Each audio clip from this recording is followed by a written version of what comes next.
Hi, everyone. Thanks for joining us and welcome to Ad Age Remotely.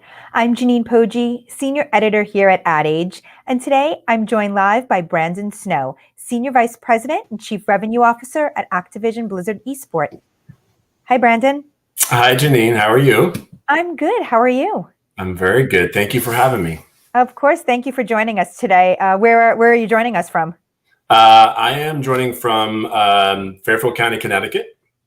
And your home, I assume, still? In my home, yeah. In the gaming room we have here for me and my son, which is also now an office during only appropriate to be in the gaming room, I would think. Exactly. Yeah. I'm assuming you guys spend a lot of time in there. We're in here quite a bit, as long as my wife will let us be in here. So we do get kicked out every now and then, that's for sure. Thanks to those tuning in at home. And before we get started, if you have any questions or comments, feel free to leave them on our social channels. We'll try to get to them during this conversation. So, of course, during the pandemic, consumer behaviors changed substantially. Maybe we could start talking a little bit about, since lockdown, how consumer behavior has evolved, what you've seen in terms of viewership and engagement in esports, over the last couple of months. Yeah, I mean, look, I think you actually have to start with what's going on in the gaming industry and what people are doing while they've been at home. And if you follow any of the gaming stocks, or if you just follow sort of engagement across platforms like Twitch or YouTube, you'll see that they've hit all-time highs for their engagement. I think YouTube, I want to say there was something like 7.5 billion hours of like gaming content consumed, not including China, across those platforms. So in this year, and it's only growing. I think if you talk to either one of those two platforms, they'll tell you that the gaming vertical has just taken over growth-wise. A lot of people playing video games. We see it on engagement on our servers and our games, whether that be a game like Call of Duty or a game like Overwatch. We see the amount of traffic that's happening, and there's no doubt that during COVID and during people being at home, that video games and gaming consumption has gone up completely and astronomically. Yeah, as lockdowns eased, did you see that change at all? How did things evolve, after people were just like completely stuck at home and things started opening up? Yeah, actually, we haven't.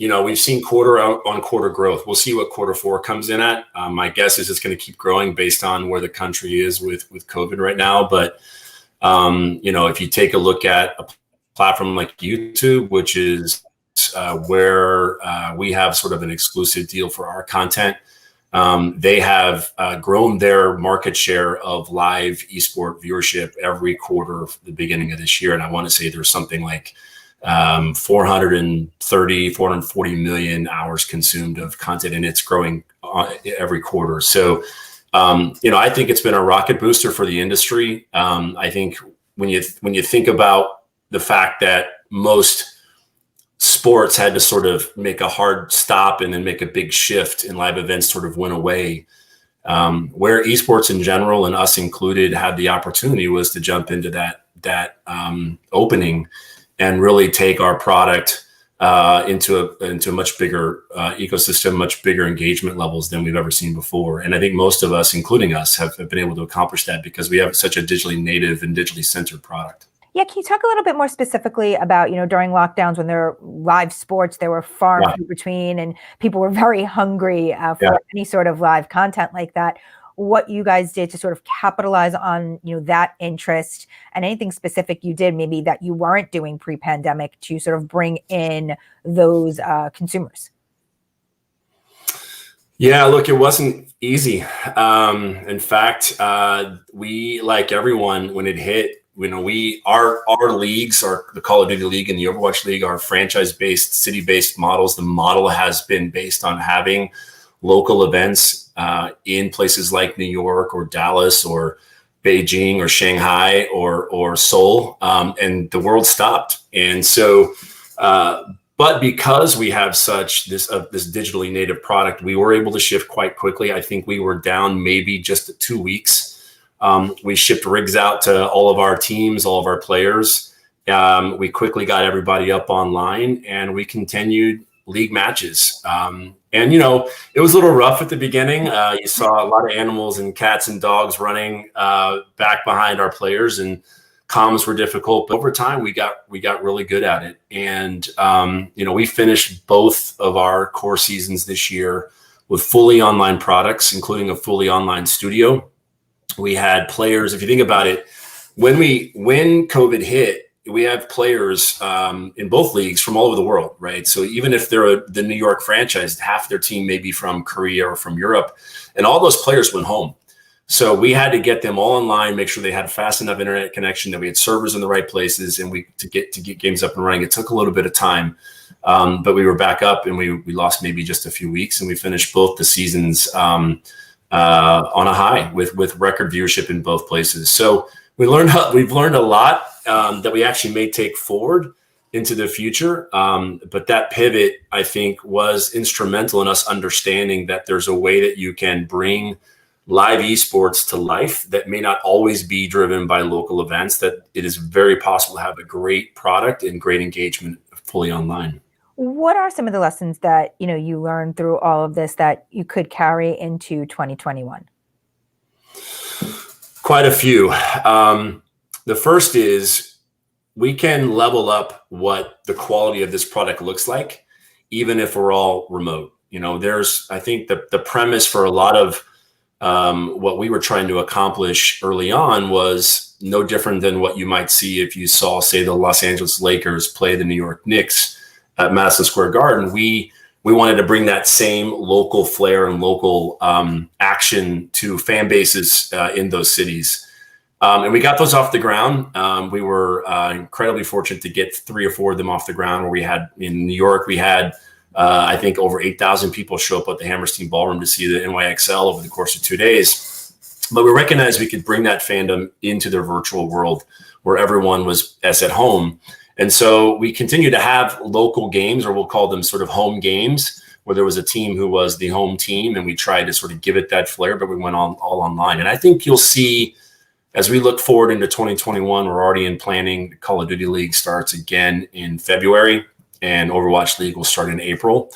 That we will find the right balance, I think, now between an online environment and what we'll call a LAN environment or an event environment. We still want to have those events, and as soon as we're in a place with COVID in a way that we can do it in a safe environment, we will go back to having some of those. But I think the balance in the mix will shift. I think we've understood the power of what online can bring. One of the things we want to begin to do is, we all of our teams and players went back to their homes, and they were all playing, in case 5-on-5 or 6-on-6 individually. And I think now we've figured out how we can maybe get them all into one location, at least play together as a team. Gives us more opportunity for our brand partners. It gives us a better upgrade into the quality of the studio and the product. And then we can balance that with live events when live events come back on. So I think what you're going to see is a mix where we take what we learned in online, how we level it up to even better broadcast, and then we bring in live events at those core moments throughout the season when we're ready and it's safe. For brands who maybe had activations, planned on the ground and in person, how did you pivot and work with those brands to evolve those types of sponsorships? Yeah, look, we've got wonderful partners who were very understanding, right? Many of them, to your point, had a part of their relationship with us was activating at these large scale events. I mean, if you think about the Overwatch League, we were at the Barclays Center in New York in year one. We were at Wells Fargo in Philly. These are large scale activation moments for brands. And we had to figure out other things to do. And a lot of it was, how do you engage and activate brands in an online environment? If you watch our games, there's an active chat going on with all of the people who are watching our games. So how do you find a way to engage in that chat in a manner that brings your brand into it? We looked at a lot of different opportunities we could bring into the broadcast. And we have a lot of partners, I think, where we were able to get back online and operating so quickly. Many of the sponsors that we work with are also partners of traditional sports, where they were nascent and locked down for some months.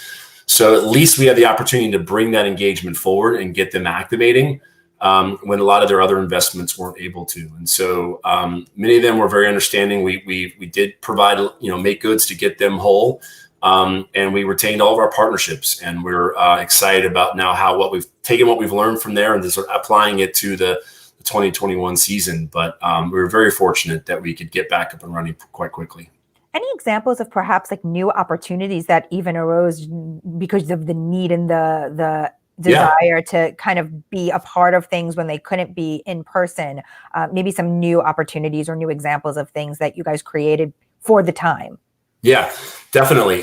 There's two areas I think that are unique that came out of this time. The first is, I'll call it, for lack of a better phrase, in game. Like, how do you bring brands into the ecosystem, right?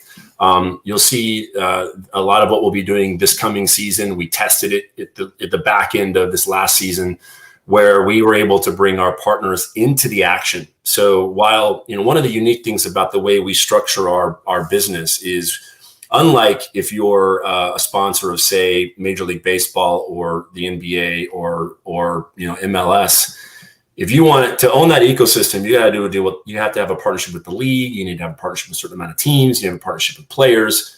Since we own the ecosystem, you can do our partners have a relationship with us, and they sort of run through that entire gambit. They don't have to do multiple deals. That includes the broadcast. So we're able to bring our brands into the broadcast, and we've been doing traditional things that you might see where you have box and box or lower thirds or starting lineups. But what we did in the end of COVID this past July with the Call of Duty League is we brought it into the game. So now when the action is happening, you've got brands into the maps. That idea of sort of finding an organic way to get brands more ingrained into the actual action that's happening in the game as an overlay is something that came out of the fact that we needed to find new ways to get our brands engaged. And I think we'll be carrying that forward for sure into the future. I think brands have for a while been trying to find out, how do we get further into the actual game itself? And this is one way that we're looking at how to do it. And that definitely came out of COVID. The other thing I would say is we're super excited about what maybe the sort of gaming, I'll call it gambling or betting category might bring, right? This idea of we started this overlay product where predictive discussions around what might happen in the match, right? It's an engagement tool for us early on, but the opportunities that brings in the coming year is tremendous, right? While you're watching the match, we had a predictive overlay happening at the same time where you could guess what might happen in the coming action, and there were odds against that, and this ability to sort of another level of engagement while you're watching. So we fully anticipate taking that forward as well, and the implications of that in the betting world and the gaming world is, I think, quite extensive. And I think both of those areas, you're going to see us bring those more to bear in the 2021 season. I think the betting space is certainly an interesting one for brands across the board moving forward into 2021. I think we'll probably see a lot more growth and opportunities in that area moving forward. Without a doubt. I mean, you saw it early on in traditional sports. I think as legislation becomes more broad right now, you're really just a couple states that sort of, if you think of esports as sort of in this world of sports betting, it is a state-by-state decision, and there's really only a couple states in the US that sort of allow it. But that's coming. Every state's got legislation that's happening right now. And it's only a matter of time until sports betting in general is more widely accepted in many states around the US. And then you take that to the next level with esports, which is fully digital. I think we have a really unique opportunity to sort of bring that space into gaming. And I think it's going to explode in the next couple of years for sure. Yeah. I'm Janine Poggi, and I'm here with Brandon Snow of Activision Blizzard. Hi to those of you watching at home. We have Ramesh from India. We have Josh from California, Abigail from North Carolina, Denise from Oregon, Bob from Texas, and Luke from Tennessee. Hi, and thank you for joining us. And as a reminder, if you have any questions or comments, feel free to leave them on our social channels, and we can try to answer them here. So, as you mentioned a lot about, sports when live sports were, off the air, sort of seeing the interest from marketers coming over to esports. As live sports return, how are you speaking to the marketplace to keep brands into esports and keep up that momentum heading into the new year? Well, that's actually the data speaks for itself, right? If you really take a look at what ratings have been for traditional sports, it's been a really difficult year for many of them. I anticipate they'll all rebound next year, but for sure, ratings across the board for almost every major sport have taken a hit, and esports haven't, ourselves included. We've actually gone the other way. I think every one of both of our big brands, the Overwatch League and the Call of Duty League, were up double digits in viewership. If you look at that really elusive 18 to 34-year-old age group, we're talking about us being up in the 20-25% range in that group for our regular season, and somewhere around 100% in growth on our finals compared to the previous years. And those numbers are in very much contrast to what's going on in traditional sports, right? NHL, NBA, Major League Baseball, all down in regular season, anywhere between 8 to 20%-ish. And, look, they're all happening at the same time, and it's a tough year. And I'm sure, again, that next year when things get a bit more balanced, many of them will be back, but it's just opened up an opportunity for that growth. And we look at the end of the day, like, we do very well. The gaming business does very well with 18 to 34-year-olds. And that's the same group that many of these traditional sports are trying to go after and bring into the mix. Some of them do it very, very well, like the NBA. Others are really challenged with it. And but that's our core group. That's 85% of our audience. And so being able to tap into that immediately has been great, and that has just propelled our viewership. I think we finished the Call of Duty League back in August with the highest viewership it's ever had on YouTube. I want to say we had roughly about 330,000 peak views during the broadcast, and it was the most it's ever had on on that channel. So we fully anticipate to see significant growth moving forward with the new game coming out and a lot of the new products we have around our Warzone product. And because we own this audience, we feel really good about what the future brings when you compare us to traditional sports. Let's talk about that audience demographic. Obviously, it's highly, sought out by advertisers who are looking for that, young male audience who perhaps aren't watching content in other, traditional places. But are there efforts to diversify the audience and expand who you are reaching? And if so, how? Yeah. By and large, the gaming community tends to be younger, right? But one of the things we do try to do is look at the diversity within the audience, and then diversity of the age group too.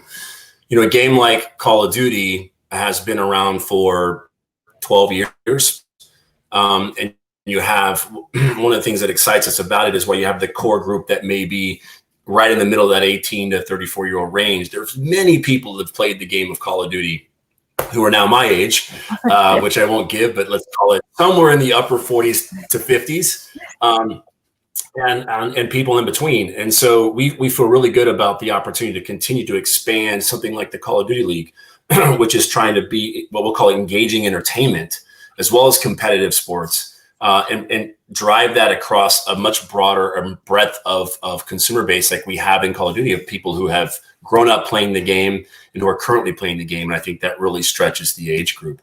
Holistically across Activision Blizzard, we have games that will be like the Overwatch, which is obviously a game that is sort of in the younger side of upper teens, lower 20s. You have Call of Duty getting a little bit older, but we scale all the way to something like Candy Crush, which is heavily driven by women playing on their mobile phones. So I think as a company, we try very hard to make sure we have games that cover across the full gambit of our audience and the age group. But within esports, we feel really good about something like Call of Duty League being able to really expand across age groups that go anywhere age 18 to 50. Gotcha. We have a question from Luke on LinkedIn. Do you foresee a future partnership with FanDuel or other daily fantasy platforms? That's a good question. Yes, we do. We think it's a great question, Luke. Thank you. as I said before, it is a incredibly engaging and opportunistic time for esports in the space of betting and gaming and fantasy. We're heavily focused in this area. We're having conversations across the board in this category. And I'm optimistic that we will have a partnership somewhere in this space moving forward, because it just makes sense for our product and for them. It's a really unique opportunity right now to sort of be first movers in this space. So yeah, we're that's high on our list to try to find the right partner. Well, we have FanDuel on remotely next week, so we could stay tuned to that. We'll throw the same question out. We might already know each other. Who knows? So, as you're looking to Call of Duty League Season 2, can you talk a little bit more about the, opportunities perhaps for brands in there, and how, marketers who are thinking about the space might think about getting involved? Yeah. So one of the unique selling points we believe we have is, as I mentioned earlier, is we own the game or the ball that you use. We own the league that you play in. We own the broadcast that you're watching it on. And so when you look at a lot of our partnerships, and we currently have great partners in brands like the Coca-Cola Company and T-Mobile and Metro, Kellogg's. Those are sort of State Farm, people who spend in traditional sports who are getting into esports. And then we have a lot of wonderful endemic partners who come from the space of esports and are looking to expand out. And the two together are very, very powerful. And I think the idea there is that you're going to see more of that. I think, what we bring to the table is this idea of, when you're a partner, you're not only doing the traditional things you might be used to, such as the ability to activate around IP or the ability to activate at an event, but the in-broadcast assets are right there, right? So all of our partnerships have baked in broadcast assets. So the media side of this is critical because it's much more measurable. Our partnership with YouTube allows us access to targeted YouTube inventory, which is obviously measurable and targetable as well. And then everything gets put into the broadcast. So the value from the media side is there beyond just sort of the soft and fuzzy IP rights type of stuff. There's hardcore media value in every partnership that we have. And we think that's unique because oftentimes when a brand is looking for the right kind of budget for esports, it's never easy. Sometimes there are many CMOs out there who feel a little shaky still in the space, or just want to kind of go in a little bit slowly. Having access to media value, it makes it a lot more measurable, able to see sort of the immediate impact, I think gives a lot of people more comfort in getting into it. And, we've proven that along the way. We've got long-term multi-year relationships with many of those brands that I just said.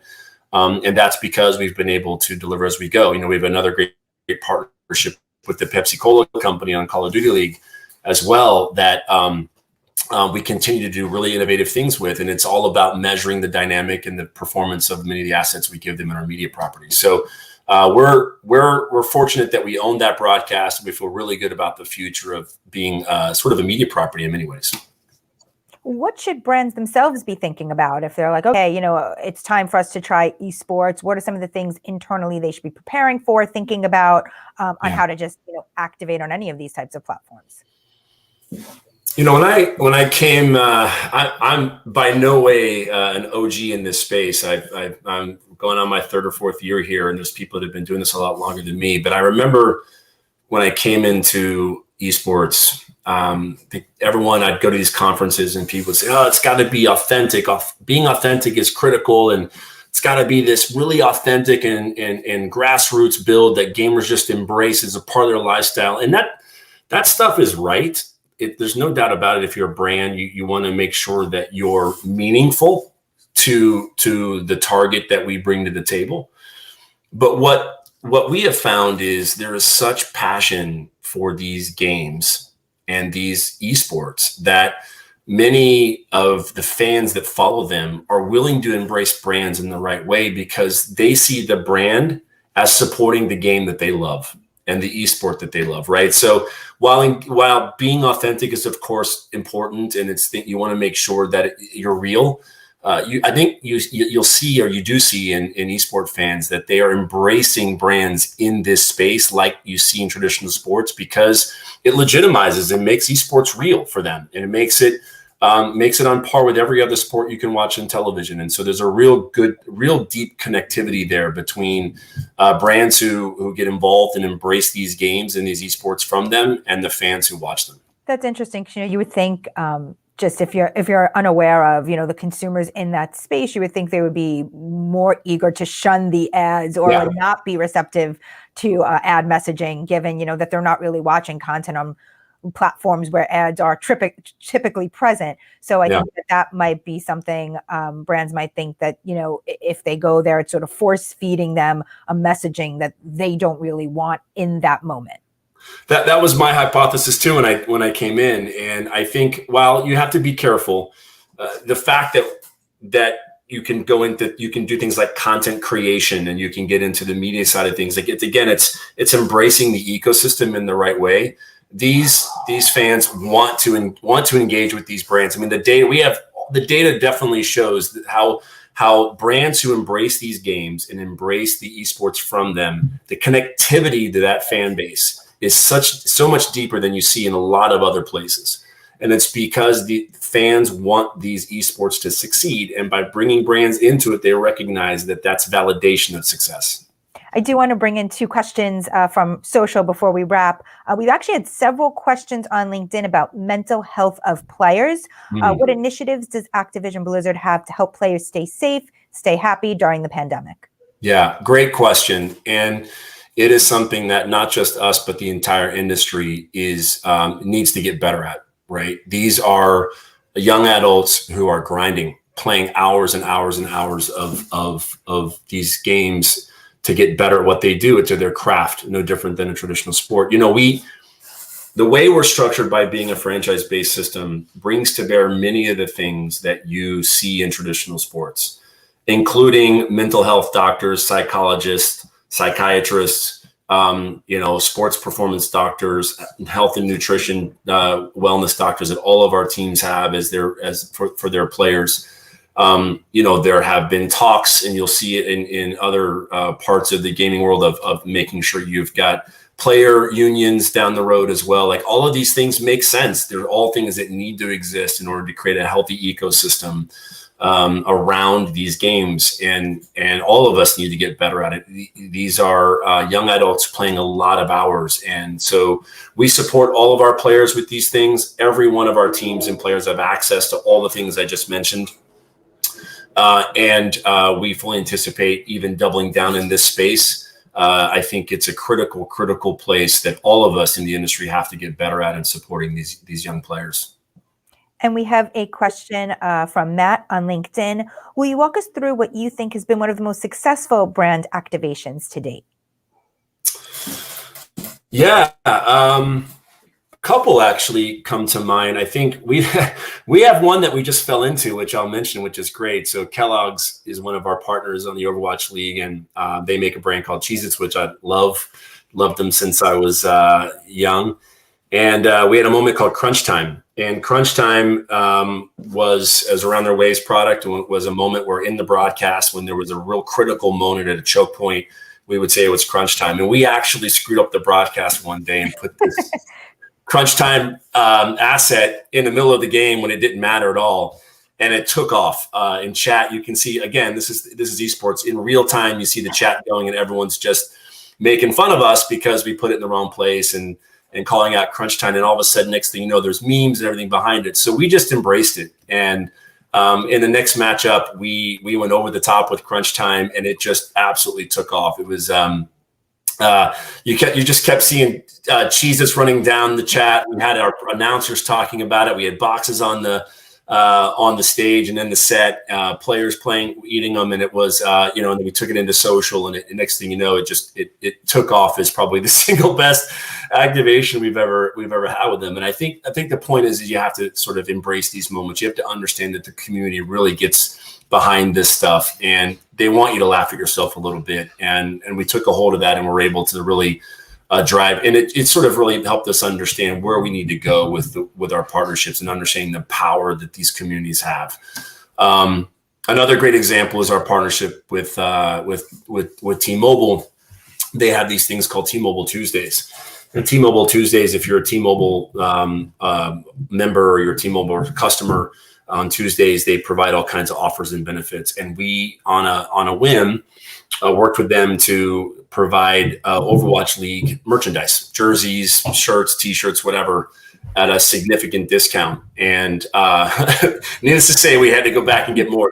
They blew it through the roof, man. Once they put that offer out, it took off for them. And the great thing about it is ultimately everything is measurable. You can see exactly where these offers are going. A lot of them are, we're focusing on trying to get new customers in through their families or talking to a young adult group. And we ended up doing a handful of these things when we had planned to do one as a test. And so those types of things, along with custom content that we create for all of our partners with our talent, all of them seem to resonate quite well. And it's all very, very measurable, which has been the best part about this. Great. Well, I'm sure we'll have a lot of brands be paying attention to the space moving into next year. Brandon, thank you so much for joining us. Yeah, Janine, thank you so much for having me. It's been great to talk to you and to your community. Thank you. Be well. Yeah, you too. And as always, thank you to our Ad Age crew, Alfred Mascaroni, Anna Sakula, Max Sternlicht, and Elise Liffring for making this live stream happen. For more episodes of Ad Age Remotely, you can go to adage.com/remotely. Thank you all for tuning in and see you next time.